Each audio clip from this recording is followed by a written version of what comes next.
Exercise 3.1 class 10। इसमें हम chapter 3 कर रहे हैं।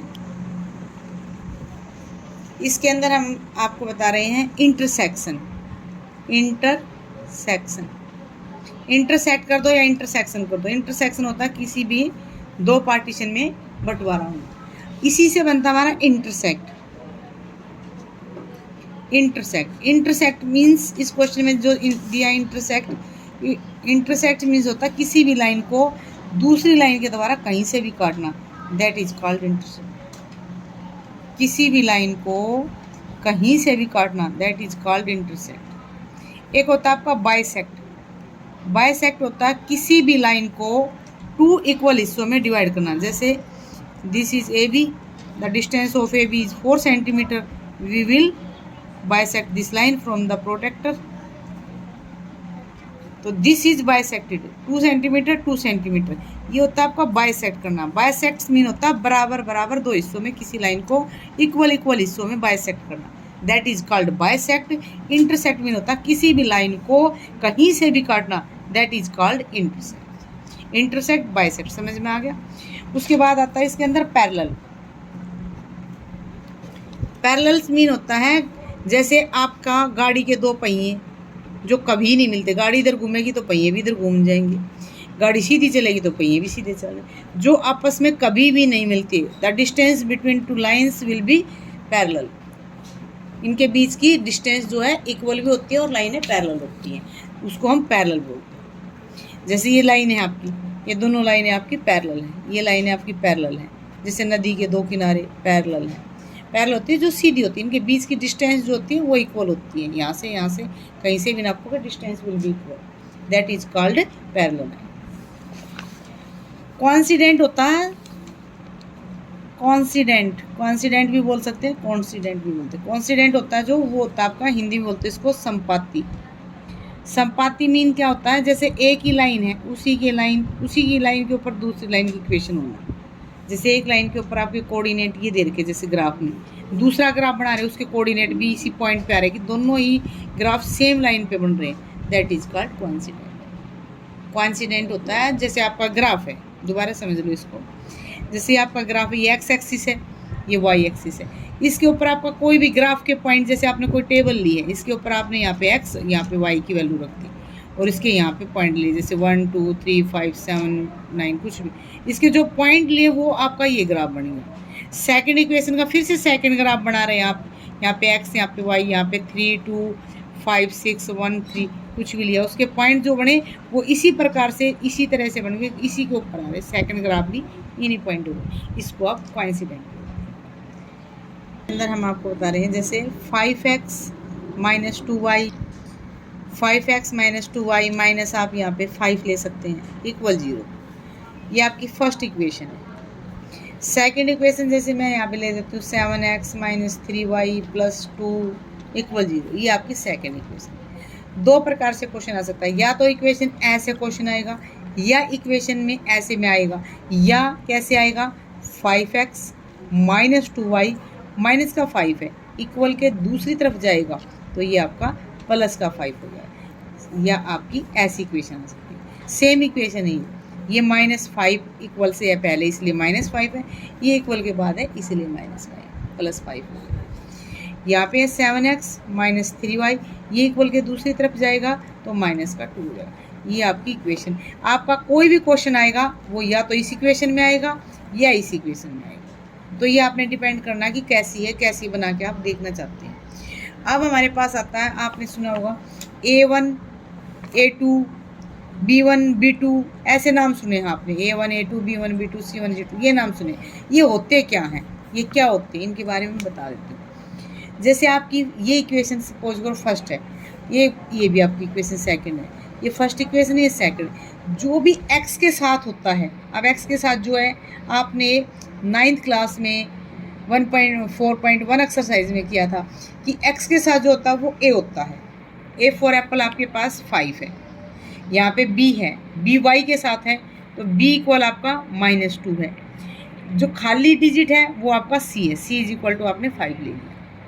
ठीक है। अगर ऐसी इक्वेशन है तो हमने इसको ऐसे ले लिया। सेम सेकंड इक्वेशन ये वाली देखो, अब हम इस इक्वेशन में इसको भी ये कह रहे हैं, यहाँ पर भी हम सेकंड इक्वेशन के अंदर भी ये भी तो है हमारे पास, यहाँ पे a 5 है, यहाँ पे a हमारे पास 7 है, यहाँ पे हमारे पास b 2 था, यहाँ पे b -3 है, और यहाँ पे c हमारे पास -2 है। अब फ़र्क क्या हुआ भाई, जैसे क्लास के अंदर दो मॉनिटर होते हैं कि मॉनिटर फर्स्ट आओ, मॉनिटर सेकंड आओ, इसी प्रकार यहाँ पे A1 और A2 हो जाता है, B1 B2 है, C1 C2 है। ये हमारे पास A1 A2 B1 B2 C1 C2 होता है, ठीक है। अब हम देखते हैं कि क्या हमारे पास इक्वेशन की टेबल देखते हैं हम इसकी। पहले नंबर 1 पे अगर हमारे पास A1 by A2 not equal है B1 बाई B2 के, अगर ये दोनों इक्वल नहीं है तो इक्वेशन, तो ये हो जाएगा इंटरसेक्ट का ग्राफ बनेगा। कैसे ग्राफ बनेगा, जैसे मैंने बताया ये आपका y एक्सिस होता है, ये आपका x एक्सिस होता है, ये आपका ओरिजिन होता है। यहाँ पर कोई फर्स्ट इक्वेशन का ग्राफ जैसे आपके ये वाले पॉइंटों से कोऑर्डिनेट से ग्राफ बन गया। सेकंड जो ग्राफ बनेगा वो कहीं भी बनेगा, लेकिन वो फर्स्ट वाले ग्राफ को इंटरसेक्ट करेगा, एक दूसरे ग्राफ को काटेंगे इंटरसेक्ट करेंगे। अगर ये इक्वेशन आएगी तो ये इक्वेशन कैसे है, जैसे 5/7 है, 5/7 नॉट इक्वल नहीं है, किसके इक्वल नहीं है, -2/-3 के, तो माइनस से माइनस कैंसिल हो जाए। 5/7 2/3 दोनों इक्वल नहीं हैं, दोनों बराबर नहीं है, तो आपका ग्राफ इंटरसेक्ट ग्राफ बनेगा। Thank you. आपका ग्राफ इंटरसेक्ट कर रहा है, क्या कर रहा है, इंटरसेक्ट मीन, दोबारा एक बार देख लो फिर से, A1/A2 नॉट इक्वल B1/B2, अगर ये इक्वल नहीं है, फर्स्ट वाली इक्वेशन इक्वल नहीं है, जैसे मैंने अभी बताया था 7/5 और 2/3 नॉट इक्वल है, बराबर नहीं है, दोनों बराबर नहीं है, तो जो आपका ग्राफ बना है वो किसी एक पॉइंट के ऊपर इंटरसेक्ट करेगा, एक पॉइंट पे इंटरसेक्ट करेगा, इसलिए हम इसको बोलेंगे इंटरसेक्ट, तो लाइन हो जाएगी, इंटरसेक्ट तो लाइन आ जाएगी आपकी, और यूनिक सॉल्यूशन आ जाएगा। यूनिक सॉल्यूशन का मतलब होता है ओनली वन सॉल्यूशन, केवल एक हल होना। एक हल होने का मतलब जैसे आप और हम अब क्वेश्चन कर रहे हैं, तो आपको मैं एक क्वेश्चन करवा रही हूँ, तो एक बार मिलना, डेली आओगे डेली क्वेश्चन करवाऊंगी, तो एक बार वन सॉल्यूशन मतलब एक हल होना।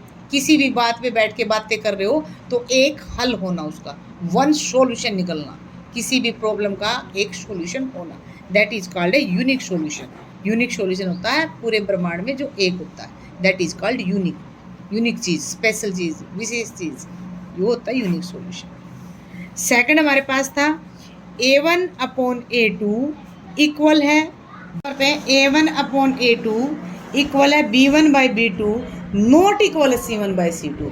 अगर ये दोनों इक्वल हैं आपके, जैसे कोई भी इक्वेशन सपोज करो ऐसे आपकी 2x + 3y = 11, 4x + 6y = 17, इसमें क्या ये तो इक्वल है नहीं, देखो अलग से हो जाए। यहाँ पे 2/4 है, इक्वल है 3/6 है, तो 3 1 जा 3, 3 2 जा 6, 2 1 जा 2, 2 2 जा 4। ये 1/2 इक्वल 1/2, दोनों इक्वल है बट नॉट इक्वल C1/C2। ये देखो ध्यान से, 1/2 इक्वल है 1/2 मीन्स A1/A2 इक्वल है B1/B2। A1/A2 B1/B2 के इक्वल है बट नॉट इक्वल C1/C2 के, C1/C2 के इक्वल नहीं है। अगर ये दोनों इक्वल होते हैं, फर्स्ट पार्ट इक्वल होते हैं, देखो ये इक्वल का निशान भी आपको दिख रहा होगा, अगर ये इक्वल का साइन दिख रहा है तो जो आपका ग्राफ बनेगा वो ग्राफ पैरेलल ग्राफ बनेगा। जो आपके कोऑर्डिनेट होंगे वो इस तरह के कोऑर्डिनेट बनेंगे कि वो आपका ग्राफ ऐसे बनेगा, पैरेलल ग्राफ बनेगा। अगर आपका ग्राफ पैरेलल बन रहा है, ग्राफ पैरेलल है, पैरेलल ग्राफ मीन्स जैसे दोनों सेम डायरेक्शन के अंदर और सेम डिस्टेंस के बीच में आपके ग्राफ बन रहे हैं। दोनों आपके ग्राफ अगर पैरेलल हैं तो देयर इज नो सॉल्यूशन, क्योंकि ये कभी बैठ के मिले नहीं, कोई बातें नहीं की, कोई प्रॉब्लम शेयर नहीं की एक दूसरे से कुछ भी समझा नहीं, तो कोई भी सॉल्यूशन निकलेगा नहीं। अगर आपको कोई क्वेश्चन नहीं आता तो उस क्वेश्चन को आप पूछते हैं, लेकिन अगर आप बैठोगे नहीं, क्वेश्चन को समझोगे ही नहीं, तो उसका सॉल्यूशन भी नहीं निकलेगा। तो यहाँ पे आएगा आपका पैरेलल लाइंस हैं और नो सॉल्यूशन आएगा। ये आपका सेकंड पॉइंट है। थर्ड पॉइंट में आपका क्या आता है, देखो थर्ड पॉइंट आपका कोइंसिडेंट। इसके अंदर आता है आपका कोइंसिडेंट पॉइंट होता है थर्ड वाला। ये क्या होता है, तीनों ही इक्वल होते हैं। A1/A2 equal B1/B2 equal C1/C2, तीनों ही इक्वल होंगे। जैसे आपका कोई भी इक्वेशन, जैसे 2x plus 5y is equal to 4, 4x plus 10y equal 8।